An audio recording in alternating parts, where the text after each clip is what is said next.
안녕하십니까? 네, 오늘은 생선에 대한 이야기를 좀 한번 해볼까 합니다. 그 명태에 대한 이야기인데요. 이름만 60가지라고 그래요. 명태 이름이. 그래서 그 가장 세상에서 이름이 많은 생선이 누구냐? 그게 바로 명태라고 그래요. 그래서 갓 잡아 올린 명태를 생태라고 얘기하고 꽝꽝 얼리면 동태라고 얘기하죠. 그 다음에 말리면 뭐 북어, 그 다음에 얼었다가 녹았다가를 반복해서 이제 노랗게 말리면 황태라고 얘기합니다.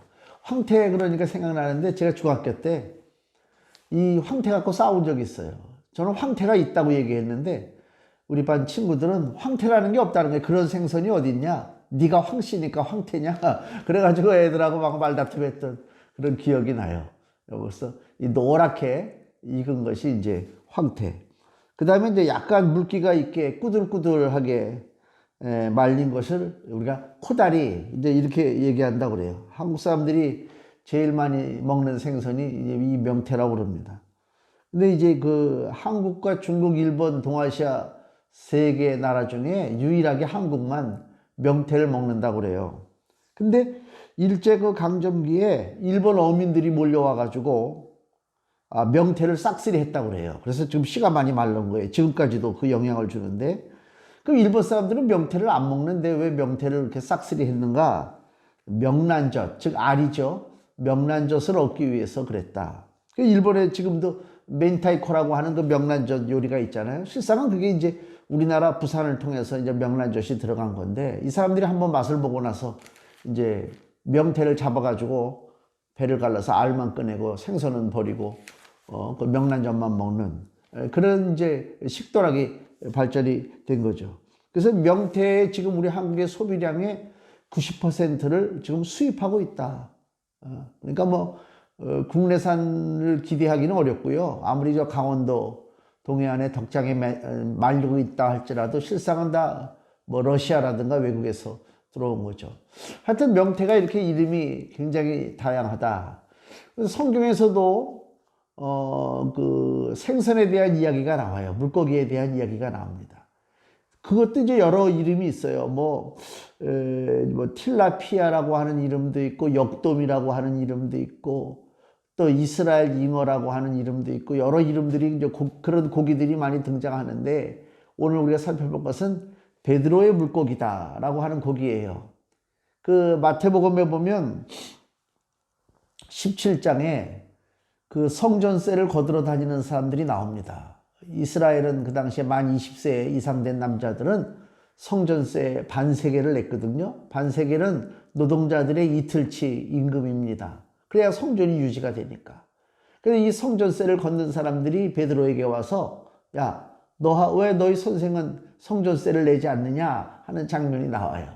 그래서 베드로가 그 얘기를 듣고 예수님한테 가서, 예수님, 저 성전세 걷는 사람들이 왜 세금 안 내냐고 그러는데 어떻게 해야 되죠?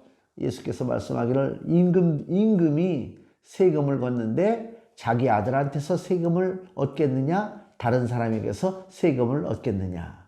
당연히 아들은 세금을 안 낸다, 그 말씀이죠. 즉 예수님은 하나님의 아들이다. 그러나 오해하지 않기 위해서 내가 세금을 내야 되겠다. 베드로야, 지금 가서 저기 바다에 가서 낚시를 하는데 그때 첫 걸려온 생선 입을 열면 거기에 한 세겔이 있을 것이다.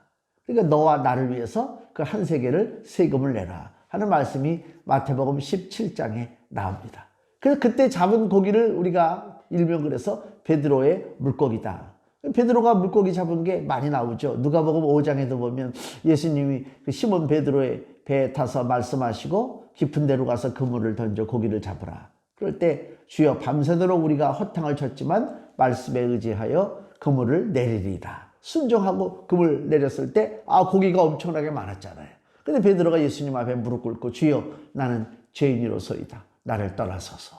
베드로가 고백하는 내용이 나오죠. 역시 베드로하고 물고기하고 연결됐습니다. 또 요한복음 21장에도 예수님 부활하셨는데 아직도 제자들이 확실히 믿지를 못해. 그래서 베드로가 자기 친구들, 동료 제자들을 같이 갈릴리 바닷가로, 디베라 바다로 끌고 가서, 야, 나 고기 잡으러 간다. 너희들 어떻게 하겠느냐? 우리도 가자. 그래서 가서 또 고기를 잡지만 허탕을 치죠. 예수님이, 부활하신 예수님이 저 바닷가에서 얘들아 뭐 하느냐, 이리 와서 고기를, 그물을 던져 고기를 잡아라. 그래서 예수님 말씀대로 그물을 던졌더니 고기가 153마리, 153, 153마리의 고기를 잡았다 하는 또 기록이 나오잖아요. 그러니까 베드로는 꼭 이렇게 이 생선, 이 고기하고 물고기하고 연결이 돼 있습니다. 그래서 예수님이 그 제자를 부르실 때 그랬잖아요. 내가 너희로 하여금 이제 고기를 잡는 어부가 아니라 사람을 낚는 어부가 되게 하리라. 예수님의 제자 중에 베드로, 안드레, 야고보, 요한, 아마 또 도마까지도 포함되고 하여튼 5명, 6명 정도가 12명의 제자 중에 어부인 것이 확실합니다. 그만큼 이제 어부 출신들이 많죠. 그래서 예수님이 너희는 이제 고기를 잡는 데 신경 쓰지 말라. 사람을 낚아야 되겠다.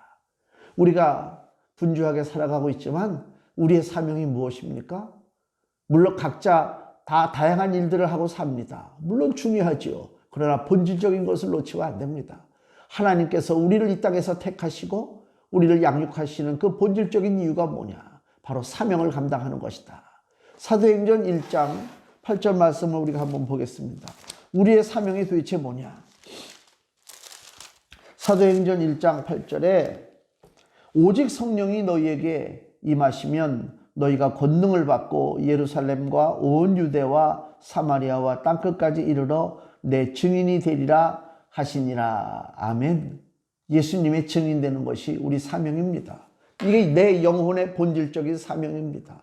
그 사명을 망각하면 다른 아무런 많은 일을 해도 내 영혼이 만족함이 없습니다. 하늘의 상급도 없습니다. 지금 코로나 바이러스 온상지가 교회가 되었습니다. 선교단체가 되었습니다. 물론 무분별하게 모이지 말라고 하는데도 모여서 여러 가지 많은 행사를 하다 보니까 그 선교회라든가 교회에서 환자들이 생겨나고 있습니다. 그래서 지금 교회나 선교단체가 반사회적인 기관으로 낙인이 찍혀졌습니다. 이제 앞으로 걱정은 코로나가 끝나고 난 다음에 우리 교회들이 어떻게 할 것인가. 이대로 나가다가는 교회들이 다 주저앉을 수밖에 없는 상황입니다. 우리 한 사람 한 사람이 주께서 나를 사람 낚는 어부로 부르셨다고 하는 것을 꼭 기억하셔야 됩니다. 그리고 나 하나의 올바른 행동이 그게 전도의 문을 열어놓을 수 있다는 것입니다.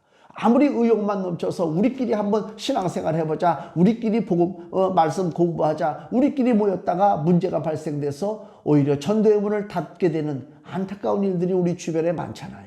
제발 좀 지혜롭게 행동해서 뱀처럼 지혜롭고 비둘기처럼 순결하라고 예수님 말씀하셨잖아요.